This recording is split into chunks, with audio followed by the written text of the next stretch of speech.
Guys welcome another vlog र धेरै भएको थियो भ्लग पनि नबनाएको म अब 4-5 दिनको ट्रिपमा जाँदैछु। अलिकति लङ टुर रहेको छ र त्यो टाइममा छोटो मिठो भ्लग जाओस् न भनेर मैले एउटा भ्लग तयार पार्दैछु र म जाँदैछु अहिले दिल्ली टु हैदराबाद पनि पुग्नुपर्ने छ, किनभने म वैदेशिक रोजगारको क्रममा VFX गर्ने कामको लागि हैदराबाद जाँदैछु र त्यहाँसम्मको ट्रिप तपाईहरुलाई म देखाउने छु। अब नेपालमा कमाइ नहुने होइन, हुन्छ, तर फ्युचर पनि सोच्नु पर्ने हुन्छ। तसर्थ म यसो विदेशको प्लानिङमा छु। त्यो भएको हुनाले VFX को डेट 28 तारिकको बुक भएको छ र म हैदराबाद 28 तारिकमा VFX गरेर फर्किने छु र म मात्रै होइन, धेरै साथीहरु फर्किने हुनेछ।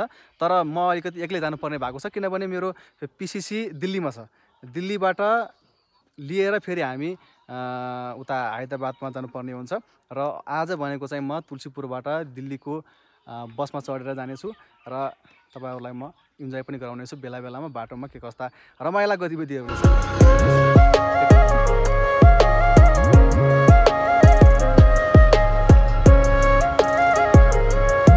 र अहिले म छु तुलसीपुरको बस पार्कमा, हाम्रो प्यारो बस पार्क, जहाँबाट धेरै ठाउँमा बसहरू लाग्ने गर्छ र म जाने गाडी चाहिँ यता रहेको छ।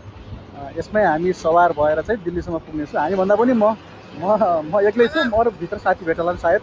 र अब आउनको लागि स्टाफहरूले केही आग्रह गरिरहेका छन्, म भित्र पनि जान्छु। अब खाली भइसकेको छ, म अगाडि बढ्छु। मेरो सिट नम्बर रहेको छ B को 13।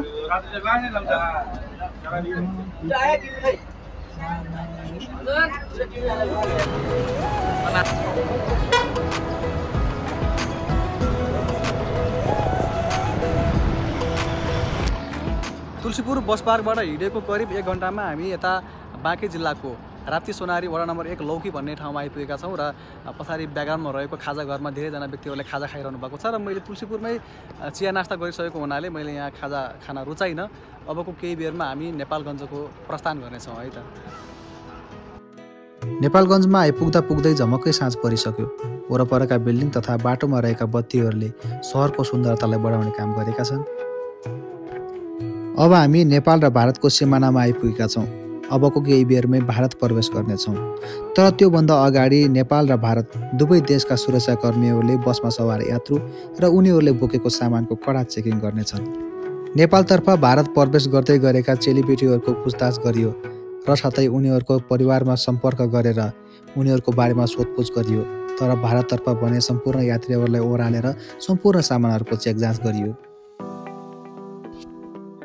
करिब 14-15 घण्टाको यात्रा पछाडि हामी नयाँ दिल्ली सहरमा आइपुग्नै लाग्यौँ र त्यहाँ बनेका भौतिक संरचनालाई निहाल्दै हामी अगाडि बढ्यौँ। अहिले चाहिँ म कश्मीरी गेटमा आइपुगेको छु र बसबाट म झरेर यता रिक्सामा पनि बसिसकेको छु र म अब जानुपर्ने छ बदरपुर बोर्डरमा, जहाँ मेरो डकुमेन्ट छ। एकजना दाइले मलाई त्यहीँ बोलाउनु भएको छ र मैले यता अटोमा कन्ट्याक्ट गरेर जाने अब थरघरमा छु र एकजना मान्छे खोजेर ल्याउँछु भन्ने कुरा गरेर जानु भएको छ। दाइ अब आउनुहुन्छ कि नै? अटोको मालिक साउजी ड्राइभर के हुनुहुन्छ? र हेरौँ, अब 500 रुपियाँ भाडा भन्नुभएको छ, नेपाली 800 रुपियाँ है त। के गर्ने, एकदमै महँगो छ। अर्को ठाउँमा आइसकेपछि हामीले महँगो पनि तिर्न बाध्य हुनुपर्छ र त्यहाँबाट डकुमेन्ट रिसिभ गरेर म ट्रेनमा यदि टिकट पायो भने है त, अग्रिम बुकिङ गर्नुपर्छ भन्ने कुरा सुनेको थिएँ मैले। ट्रेनको टिकट ठ्याक्कै मलाई थाहा भएन। यदि पाएछ भने चाहिँ म आज नै हैदराबादको लागि प्रस्थान गर्नेछु। मैले बदरपुरमा गएर मेरो PCC रिसिभ गरिसकेको छु र आजै नै हैदराबाद प्रस्थानको लागि बसको कुनै टुङ्गो रहेन। तसर्थ मैले ट्रेन स्टेसनमा गएर टिकटको बारेमा बुझेँ र AC क्लासको टिकट लिनको लागि 2-3 दिन अगाडि नै बुकिङ गर्नु पर्दो रहेछ।